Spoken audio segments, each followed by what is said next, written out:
The time for hesitations and half measures, my friends, is over. Was there peace when 40 CRPF jawans were martyred in Pulwama? Was there peace when our brave soldiers were ambushed in Uri? अगर कोई हमारा धर्म पूछ के मारेगा, तो हम धर्म बताकर मारेंगे. With this undying spirit of patriotism, I rise today not just as a representative, but as the voice of a billion Indians. A nation whose heart bleeds for its martyrs, whose soul demands justice, and whose resolve remains unshaken. Greetings to one and all present here. I am Sonakshi Bhattacharya from the state of Bengal, but today I stand here most importantly as an Indian. And as an Indian, my friends, I would like to ask for a firm and uncompromising stance against cross-border terrorism. The time for hesitations and half measures, my friends, is over. Now, some in the opposition may argue that such a move may destabilize peace. But to them, I would like to ask, was there peace when 40 CRPF jawans were martyred in Pulwama? Was there peace when our brave soldiers were ambushed in Uri? Was there peace when our air base was attacked in Pathankot? Silence, my friends, is not diplomacy, and appeasement is not strategy. When terror is exported across the border as state policy, the only response must be strength.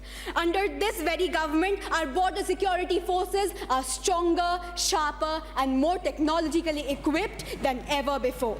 Today, drone surveillance, AI-backed fencing, night vision monitoring, and satellite tracking have significantly reduced infiltration. The surgical strikes post-Uri, the Balakot airstrikes, and even, my friends, the most recent Operation Sindoor sent a message that India will not tolerate terrorism, not even for one night. Looking forward, this government is laying a comprehensive blueprint to eliminate terrorism from its very roots. We have empowered agencies like the NIA and the Multi-Agency Center for Real-Time Intelligence Sharing. We are tackling money laundering and terror financing head-on. Hawala networks have been exposed, Benami assets seized, and sleeper cells dismantled through coordinated efforts of the ED, NIA, and the state forces. Now, my friends, let us not forget that every single government of India has been facing the dark shadow of terrorism since independence. But the difference today lies in the clarity of intent to move from response to retaliation, from defense to deterrence. But again, I must remind you that this fight isn't just the government's. It is of India's. We need internal unity, we need collective political will, and we need to rise above the partition lines and stand with our armed forces and institutions without ambiguity as one nation.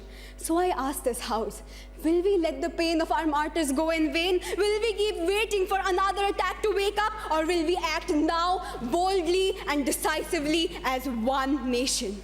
India, my friends, has wept enough. India has condemned enough, and now is the time to wake up. Now is the time to act boldly and decisively and to honor our 1994 resolution and end cross-border terrorism. We must let the world know that India will fight, India will rise, and India will prevail. Because at the end of the day, my friends, Bharat सिर्फ एक भूमि का टुकड़ा नहीं, एक जीती जागती राष्ट्र की आत्मा है. और अगर कोई हमारा धर्म पूछ के मारेगा, तो हम धर्म बताकर मारेंगे. Thank you so much. जय हिंद, जय भारत. वीके न्यूज, राष्ट्र के नाम.